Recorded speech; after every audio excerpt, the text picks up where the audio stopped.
ప్రజలను విడిపించడానికి దేవుడిచే ఎన్నుకోబడిన సేవకుడు. మోషే ఎంతో భోగభాగ్యాల జీవితంలోని జీవించాడు. చిన్నప్పటి నుండి ఒక పని అంటే తెలియదు, మేడ దిగి నడ్డం అంటే తెలియదు, ప్రతి ఒక్కటి ఏంటి ఆ రథాల మీద వెళ్ళడమే తెలుసు. కష్టం అంటే మోషేకి తెలీదు. రాజకుమారునిగా జీవించాడు. అయితే ఆఖరిలో తన జీవితం నిజమైన జీవితం ఏంటో తెలుసుకున్న తర్వాత నాకు ఈ ఐగుప్తి ధన భాగ్యం కంటే దేవుని దగ్గర నిందలు అనుభవించడే మేలు. దేవుని బిడ్డగా ఉండి నేను సమస్యలు ఎదుర్కొంటే మేలు. ఇలాగ అన్యుడిగా ఉండి భోగాలు అనుభవించడం కంటే దేవుని బిడ్డగా ఉండి కష్టాలు అనుభవించే మేలని మోషే భావించి ఆ రాజభోగాన్ని అంతా వదిలివేసి బానిసత్వంలోకి వెళ్ళాడు. ఆ తర్వాత ఐగుప్తుని వెలివేసేయడంతో ఆయన ఎక్కడికి వెళ్ళిపోయాడు? అరణ్యంలోకి వెళ్ళిపోయాడు. అరణ్యంలోకి వెళ్ళిన తర్వాత సీనాయి కొండ పర్వతం పైన దేవుడు మోషేతో మాట్లాడతాడు. మండుచున్న పొదలో మాట్లాడతాడు. మోషే, నువ్వు మళ్ళీ ఐగుప్తు దేశానికి వెళ్ళు. అక్కడ బానిసత్వంలో ప్రజలు ఉన్నారు కదా, ఎన్నో రోజులు బట్టి వాళ్ళు అంటున్నారు కదా, మాకు ఒక రక్షకుడు వస్తాడు, మమ్మల్ని విడిపిస్తాడు, ఈ బానిసత్వాన్ని తొలగిస్తాడని ప్రజలు అంటున్నారు కదా, నువ్వేనయ్యా సేవకుడివి, నువ్వే వెళ్ళి వారిని నడిపించు అంటే, ప్రభా మాట్లాడడం కూడా చేత కాదు, నేనేం నడిపిస్తాను ప్రభా, నాకు మాట్లాడడం రాదు. ఆయన ఎంతో చదువుకున్నాడు. కానీ అరణ్యంలోకి వెళ్ళిన తర్వాత మోసే పని ఏంటి? మోసే ఏ ఉద్యోగం చేసేవాడు? గొర్రెలు కాచేవాడు. గొర్రెలతో మాట్లాడతారు ఎటు మనుషులు. అట్లా భాష ఏంటి? అటు ఇటు పిల్లడం, అటు అటు తగలడమే. అయితే ఆ భాషనే మోసే గొర్రెలతోని మాట్లాడడంతో నిజమైన భాష మోసే మర్చిపోయాడు. మామూలుగా అతను రాజకుమారుడుగా ఉన్నప్పుడు నేర్చుకున్న ఎంతో చాలా మంచి భాషని మోసే మర్చిపోయాడు. గొర్రెలతోని అటు ఇటు తగలడం, పిల్లడం, ఆ పని చేసుకొని అసలైన భాషను మర్చిపోవడంతో ఆయన నోరు నాలిక బండబారింది. నోటంటే మాట సరిగ్గా తిరిగేది కాదు. ప్రభా మాట్లాడటం కూడా రాదు యేసయ్యా, నేనేం వెళ్తాను చెప్పు, ఆ ఫరోతో నేనేం మాట్లాడతాను చెప్పు. ఆ రాజు ఫరో ఏంటంటే చక్రవర్తి. ఆ చక్రవర్తితో అన్ని రాజ్యాలు పరిపాలిస్తున్న చక్రవర్తితో నేను ఎలా మాట్లాడతాను ప్రభా అని మోసే అన్నప్పుడు దేవుడు ఏం చెప్తున్నారు? మాట్లాడేది నువ్వు కాదు. ఎవరు మాట్లాడుతున్నారు? నేను మాట్లాడతాను నీ ద్వారా. నువ్వు మాట్లాడుతున్నావు ఏంటి మోసే? నేనే మాట్లాడతాను. దేవుడు మోసేతో చెప్పినప్పుడు మోసే వెళ్ళి ఇశ్రాయేలు ప్రజలు ఫరోతో వాదవాడి ఎంతో కాలానికి ఫరో ఆ ప్రజలు విడిపించడంతో ఇంకా మీరు బయలుదేరిపోతారు. బయలుదేరిపోయిన తర్వాత ఆ ఫరో హృదయం మళ్ళీ బండబారిపోద్ది. ఫరో హృదయం మళ్ళీ బండలా అయిపోద్ది. ఎందుకు పంపించానా వీళ్ళని మళ్ళీ వాళ్ళ వెంట పడతాడు. వారు ఎంతో దూరంగా ఎర్ర సముద్రం దగ్గర నడుచుకొని వెళ్తుంటుంటే వెనకతుల నుండి ఫరో రథాలతోని గుర్రాలతోని వచ్చేస్తున్నాడు. మీరు అటు వెళ్ళండి, మీ పని చెప్తాను అన్నట్టు వస్తున్నాడు వెనకట్ల. అయితే ఈ ప్రజలు ముందుకు వెళ్తుంటే ముందునేముంది? సముద్రం ఉంది. వెనకట్ల ఎవరున్నారు? శత్రువులు ఉన్నారు. ముందు నొయ్యా వెనకట్లు గొయ్యా అన్నట్టు తయారైపోయింది వాళ్ళ జీవితం. అది మోసేతో ఏమన్నారు? మోసే, ఐగుప్తులో సమాధిలే దొరకలేదా నీకు? మమ్మల్ని ఈ సముద్రంలో పాతి పెట్టదో అని తెలిసావా? ఎందుకు మోసే అని మోసేని తిట్టుకోవడం ప్రారంభించారు ప్రజలు. ఏంటి మోసే, మమ్మల్ని చంపేద్దామని తీసుకొచ్చావా? మాకు అసలు ఐగుప్తులో నీకు ఎక్కడ సమాధిలే దొరకలేదా? ఇక్కడ తెచ్చి మమ్మల్ని పాతి పెడుతున్నావు ఏంటి మోసే అని ప్రజలు అనడంతో మోసే ప్రభు కాసి, అయ్యా చూడు యేసయ్యా, చూసావా నీ ప్రజలు ఏమంటున్నారు, ఇప్పుడు నేను ఏం చేయాలి ప్రభా అని మోసే అడిగినప్పుడు దేవుడు ఏమంటారంటే, మోసే నన్ను అడుగుతావేంటి? నువ్వు నా కుమారుడు. ఎవరు మోసే? దేవుని కుమారుడు. నువ్వు నా కుమారుడు మోసే, నా సొత్తు, నాకున్న ప్రతి ఒక్కటి నీకుంది. ఒక తండ్రి ఉన్నాడంటే ఆ తండ్రికి ఉన్న ఆస్తి అంతా ఎవరిదవుతుంది? కుమారుడిది అవుతుంది. ఆ ఆస్తిని డాడీ నాకు ఆస్తి కావాలని అడగాలా? ఎందుకు అడగడు? ఎంతైనా తండ్రిదైతే తర్వాత కుమారుడే. అయితే ఈ దేవుడు ఏమంటారంటే, మోసే నన్ను అడుగుతావేంటి? నువ్వు నా కుమారుడివి, సాగిపో అంటే ఎక్కడికి సాగిపోవాలి ప్రభా? సముద్రంలో కాని అడుగుతాడు. సముద్రంలో కాదు, చెయ్యెత్తు. ఆ మోసే ఆ కర్ర పట్టుకొని చెయ్యి చాచినప్పుడు ఏమవుతుందంటే తూర్పు నుండి గాలి వచ్చి సముద్రం 2 పాయలుగా చీల్చేస్తుంది. హల్లెలూయా, హల్లెలూయా. సముద్రాన్ని 2 పాయలుగా చీల్చేస్తుంది. అసలు ఒక చిన్న గ్లాసులో ఉన్న నీరునే మనం వేరు చేస్తే మళ్ళీ అవి ఆటోమేటిక్ గా కలిసిపోతుంటాయి.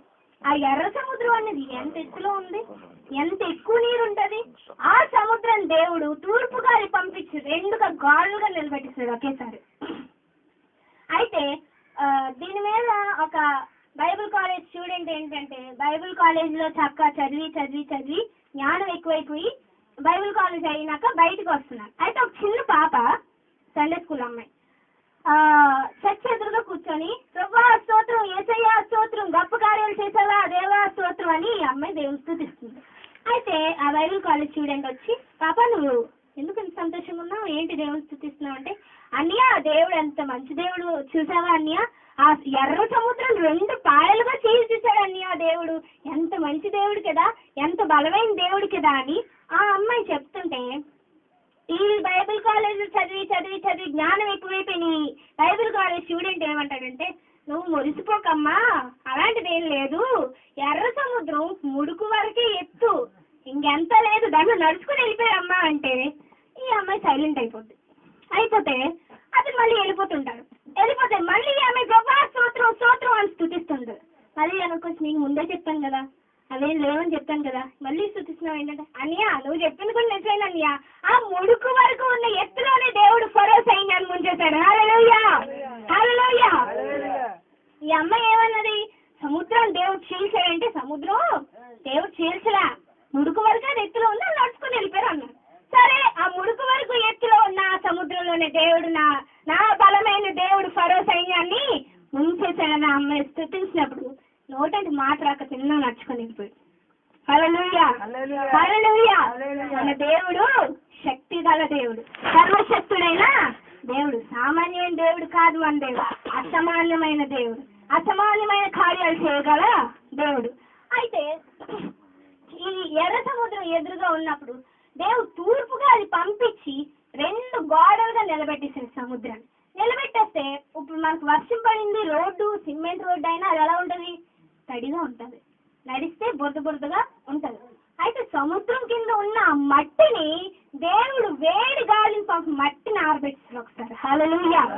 నా ప్రజలు నడుస్తున్నప్పుడు వారి కాలికి బురద అంటకూడదని దేవుడు ఎంతో తెలివిగా ఎంతో ప్రేమతోని ఆ నేలనే ఆర్చేశాడు దేవుడు. ఎన్నో సంవత్సరాలుగా నీటిలో ఉన్న మట్టి ఎలా ఉంటది, కాలు పెడితే మునిగిపోతాం, అలాంటి మట్టిని దేవుడు ఆరబెట్టేశాడు శుభ్రంగా. నువ్వు గట్టిగా ఉంటే కదా నా ప్రజల్ని మీరు నడుచుకుని వెళ్తారని దేవుడు ఆ మట్టిని కూడా ఆరబెట్టేసి సముద్రం 2 పాయలుగా చీల్చేశాడు. ఈ ప్రజలు దాటుకొని వెళ్ళగానే ఈ ఫరో సైన్యం ఏమనుకుందంటే, వీళ్ళు తెలివైన వాళ్ళు అనుకుంటున్నారు, చేసిన మార్గంలోనే మనం కూడా వెళ్ళిపోదామని వీళ్ళు ప్లాన్ వేశారు. అయితే దేవుడు ఏం చేశాడు, ఆ ఫరో ఇజ్రాయెల్ సైన్యం వెళ్ళిపోగానే సముద్రం మళ్ళీ కలిపేశాడు. ఫరో సైన్యం అంతా ఆ సముద్రం కింద ఒకేసారి సమాధులు అయిపోయారు. బయటికి కూడా రాని స్థితిలో ఆ గుర్రాలు రథాలు సైన్యం అంతా కలిపి ఒకేసారి స్మాష్ అవుట్ అయిపోయారు. దేవుడి శక్తి ఎలా ఉంటదంటే ఇలా ఉంటది, చిన్న విధంలో ఉండదు దేవుడి శక్తి, గొప్పగా ఉంటది. మనం చూపించాం కదా ఇప్పుడు సైక్లోన్ తుఫాన్ శక్తి. ఇప్పుడు వరకు ఏమనుకున్నామంటే తుఫాన్ అంటే చిన్న గాలి వస్తుంది, చిన్న వర్షం వస్తుంది అంతే. తుఫాన్ అంటే ఏంటో ఇప్పుడు చూపిస్తానని దేవుడు ఉగ్రతను మనకి చూపించారు. ఇది నేనంటే తక్కువగా అంచనా వేసి ఇప్పటి వరకు పాపం చేసిన ప్రజలారా తెలుసుకోండి, ఇది దేవుని ఉగ్రత అంటే దేవుడు ఒకసారి చూపించి వదిలేశాడు.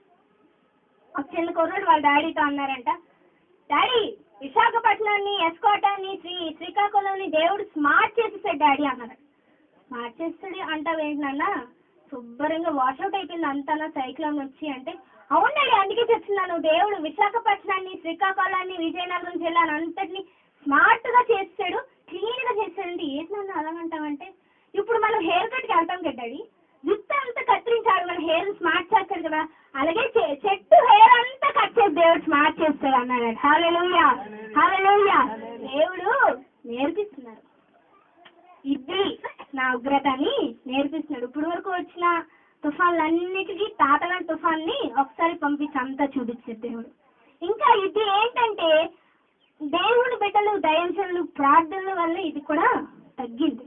లేకపోతే దేవుని ఉగ్రత ఎలా అలా ఉంటుందా, ఒకేసారి నాశనం చేసే ఉగ్రతను దేవుడు ఆ కాలంలో నోవాహు కాలంలోని అసలైన తుఫాన్ని పంపించాడు.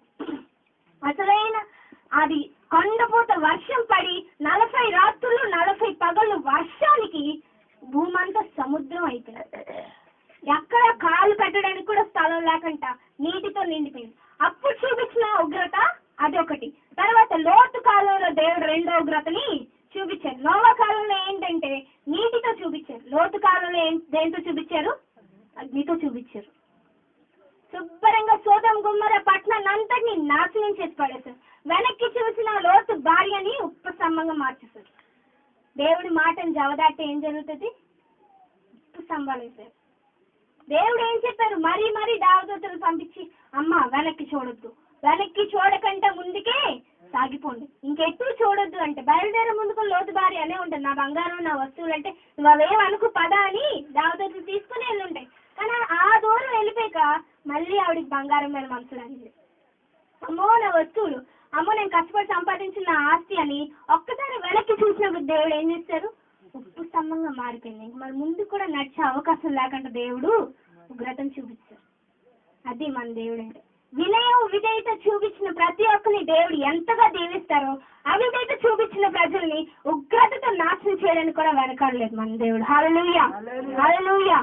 ఆయన ఎంత ప్రేమ స్వరూపం, అంత రోషం గల దేవుడు. దేవుడు ప్రేమిస్తున్నాడు కదా, ఎంతైనా ప్రేమ స్వరూపి కదా అని తప్పులు చేస్తూ చేస్తూ చేస్తూ ప్రభా క్షమించి అంటే ఒకే రోజు ఉగ్రత చూపించి నాశనం చేసేస్తాను దేవుడు చెప్తున్నాడు. ప్రేమ చూపిస్తున్నాడు కదా అని ఎంతసేపు మనం పాపంలో ఉంటాం? పౌలు గారు చెప్తుంటారు, కృప ఉంది కదా అని పాపంలో మేము వెంచి ఉందిరా అని పౌలు గారు అడుగుతున్నారు. అవును, కృప చూపిస్తున్నాడు దేవుడు. పాతకాలంలో అయితే తప్పు జరిగిందని తెలిస్తే రాళ్లతో కొట్టి చంపేసేవారు, అక్కడే నాశనం చేసేవారు. అయితే దేవుడు ఆ కృప కాలాన్ని ఇప్పుడు మన దగ్గర ఉంచారు. కృప అంటే ఇప్పుడు పాపం చేసిన వాళ్ళు ఎవరికి వెంటనే శిక్ష రావట్లేదు కాబట్టి ప్రతి ఒక్కరు బతికిపోతున్నారు. లేకపోతే ఈ పాటికి దేవుడు ఆ కాలాన్ని ఇక్కడ పెట్టుంటే భూమి మీద ఒక్క మనిషి కూడా ఉండేవారు కాదు. ఒక్కరైనా ఉండగలరా? ఏదో సమయంలో పాపం చేసేస్తున్నారు. అయితే దేవుడు ప్రేమ స్వరూపు కదా అని వారు అలాగే చేస్తూనే ఉన్నారు. అదే కానీ దేవుడు ఉగ్రత చూపించుంటే, పాపం చేసిన ప్రతి ఒక్కరికి వెంటనే ఒక లంపగా ఇచ్చుంటే ఎవ్వరు ఇక్కడ ఉండరు, ప్రతి ఒక్కరు నాశనం అయిపోవలసింది. అయితే దేవుడు కృపను చూపిస్తున్నాడు, ఈ భూమి మీద కృపను పంచి పెడుతున్నాడు, ప్రతి ఒక్కరికి ప్రేమను చూపిస్తున్నాడు. రా బిడ్డ అని ప్రేమతో పిలుస్తున్నారు. రా నా దగ్గరికి, నేను నిన్ను చేర్చుకుంటాను, నేను నిన్ను కాపాడుతాను, నేను నిన్ను ఆదరిస్తాను, నేను నీ పాపాలను క్షమిస్తాను, నేను నిన్ను పరిశుద్ధంగా మారుస్తాను, నా రాజ్యాన్ని నీకు ఇస్తాను, నేనుండే స్థలంలో నీకు అధికారం ఇస్తాను, నేనుండే స్థలంలో నీకు చిన్న స్థలమైనా ఇస్తాను, నువ్వు నాతో ఉండుగా రా అంటే ప్రజలు ఏం చేస్తున్నారు? ఉండు ప్రభా రేపు వస్తాను, సినిమా వస్తుంది, ఎందుకు డిస్టర్బ్ చేస్తున్నావని చెప్తుంటారు. ఉండు ప్రభా తాగుతున్నాను, డిస్టర్బ్ చేస్తావేంటి? ఉండు ప్రభా సిగరెట్ కాల్చిన, డిస్టర్బ్ చేస్తావేంటి? ఉండు ప్రభా ఎంజాయ్ చేస్తున్నాను, సిగరెట్లతోనే బ్రాండీతోనే ఎంజాయ్ చేస్తున్నాను, సినిమాలు చూస్తే ఎంజాయ్ చేస్తున్నాను, ఎందుకు డిస్టర్బ్ చేస్తావు, తర్వాత వస్తానని దేవుణ్ణే పక్కన పెడుతున్నారు ఈ కాలంలో ప్రజలు. అయితే దేవుడు ఓర్చుకుంటున్నాడు, మెల్లిగా ఓర్చుకుంటూ చూస్తున్నాడు. ఎప్పటికైనా ఈ పని పట్టనా అనే స్థితిలో దేవుడు ఉన్నారు. ఇప్పుడు కూడా దేవుడు ఏం చెప్తున్నారంటే, మారి రండి, నేను మిమ్మల్ని చేర్చుకుంటాను, నేను నిన్ను మార్చుకుంటాను, నేను వాడుకుంటాను, రాబిడ్డ అని దేవుడు పిలుస్తుంటే ప్రజలు ఏంటంటే ఆ ప్రేమమైన ప్రేమను వారు ఏంటంటే చులకనగా తీసుకుంటున్నారు. దేవుడు ప్రేమిస్తున్నాడు కదా అని తప్పులు చేస్తూనే ఉన్నారు, శిక్ష రాట్లే కదా అని వారి పాపంలోనే జీవిస్తూ ఉన్నారు. ఆ దేవుడు చెప్తుంది ఏంటంటే, అవిధేయత చూపించారా జాగ్రత్త అని దేవుడు చెప్తున్నాడు. విధేయతతో ఉంటే ఆయన ప్రాణం పెట్టే దేవుడు కాస్త అవిధేయత చూపిస్తే రోషంతో ఒకసారే నాశనం చేసేస్తారు. అట్టి దేవుడు మన దేవుడు. హల్లెలూయా, హల్లెలూయా, హల్లెలూయా. మన దేవుడు అసామాన్యమైన దేవుడు, సామాన్యమైన దేవుడు మాత్రం ఆయన కాదు. ఎంత ప్రేమిస్తారో అంతగా మనల్ని శిక్షిస్తారు తప్పు చేస్తారు.